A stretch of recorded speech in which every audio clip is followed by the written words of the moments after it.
ஆசையுடன் கேட்பவர்க்கு அள்ளித் தருபவன், அல்லல் துன்பம் துயரங்களை கிள்ளி எறிபவன், பாசத்தோடு யாவரையும் பார்க்கின்றவன், பாவங்களை பார்வையினால் மாய்க்கின்றவன்.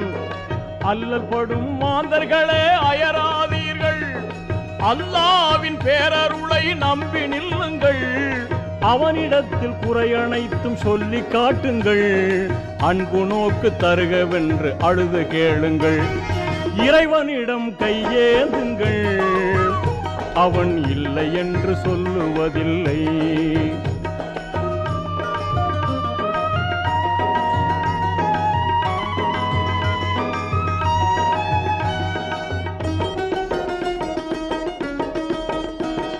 தேடும் நேயர் நெஞ்சங்களில் குடியிருப்பவன், தேடாத மனிதருக்கும் உணவளிப்பவன்.